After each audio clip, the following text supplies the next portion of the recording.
Well, I think that there are some difficulties because these sanctions from the United States are designated to block property and to ban immigration.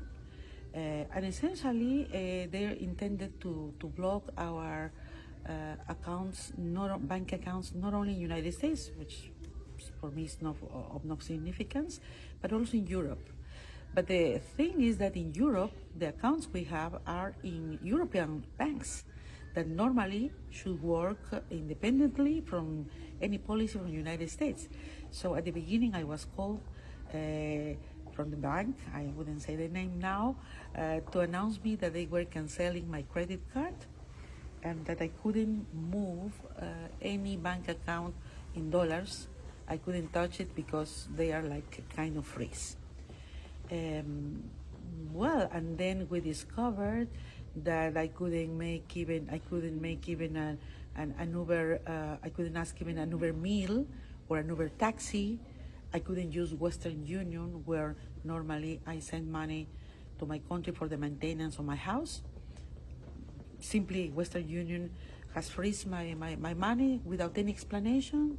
They don't receive calls. They don't say nothing. Simply, it's done.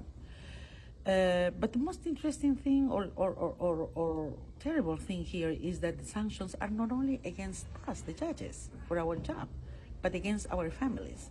In my case, they affected also my daughter's visa. I have a daughter who is a high-level professional also, and they sent an email to her saying that prudently they have canceled her visa without any explanation, so to the United States. So preventing her to go in for some capacity building, giving conferences or making business in the United States. She's an international lawyer, so it's really the most sad part for me of the sanctions. And also I have heard from my colleagues that these sanctions have affected their husbands, their wives, other children, etc. So this is the most, this is the worst part. For me, I don't have, I come from Peru and Latin America, and we are not so used to have these digital accounts. I don't have PayPal, I don't have Amazon accounts, but my colleagues, they have, and they now cannot use their accounts. Also in my country, I cannot move my accounts in dollars. They say that I am ineligible to move my accounts, my own accounts. So this is the way we cannot buy flight tickets, etc.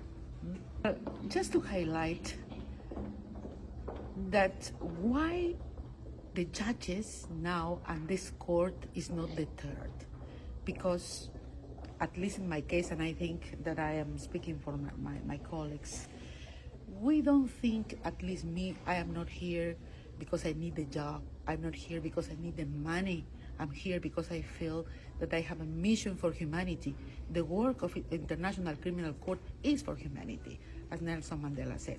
The cause of the International Criminal Court is the cause of humanity. And this is why we are resilient, and this is why we need not only to stand together as judges, but the entire international community needs to do that.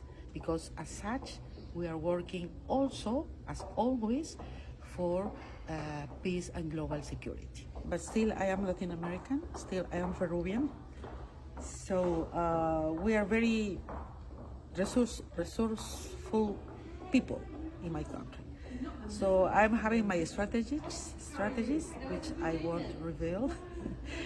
But it is true that living in Europe, where you don't use digital, you don't use cash, it's very difficult to carry out.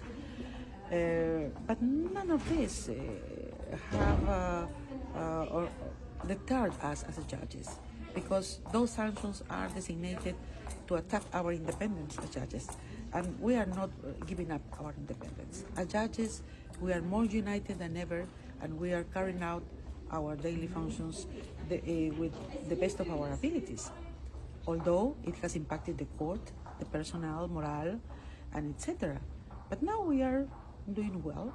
I think that the court has proven to be very resilient and the judges as well. Well, I would say that at the beginning it was very difficult, but we gathered with the judges, the affected judges, we gathered with the Dutch authorities, from the Ministry of Foreign Affairs, also from the Economic Affairs. So we asked them to support us in a very practical manner. I remember that I said to these high officials that I feel defenselessness, because if they can do nothing, if they are doing over-compliance of these sanctions, then where is the sovereignty of this country? Because the banks are independent. Why they should be subordinated to the American policies? I think that this impacted in the authorities, because we also, all the colleagues, we narrated how we were doing and the difficulties. And as they feel, I think, a little bit ashamed. And then next day I received a call from my bank announcing me that now I could move at least my account in dollars to be converted in euros, so I can have the disposition of my assets. So that was a good issue. And now I think that because the registrar of the court has made some arrangements with the bank, for the moment we can use our money in euros, but you know what will happen in the future. Now, European Commission, I think that it has been clear during this week that everybody, at least in the speech, are supporting us. But what we are asking are practical measures. What we are asking is action. We need the support of the entire world, but we are in Europe now, and Europe is a powerful structure. The European Union is a powerful structure. They should react as such. They cannot be subordinated to the American policies. I think that they should do something else than only say that they show solidarity with us, because solidarity is not only a word. It should be enacted, as you said, with practical measures, legislative measures and others, to support the court, not only to support the judges, but to support the system of Rome.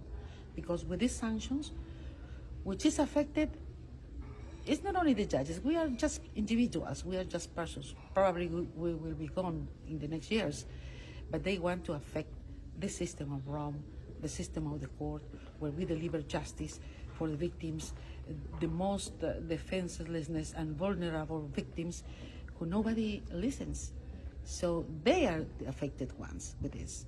And I think that this is the reason, because not only the European Union, not only Europe, but the entire world should support this, even the people from the United States of North America.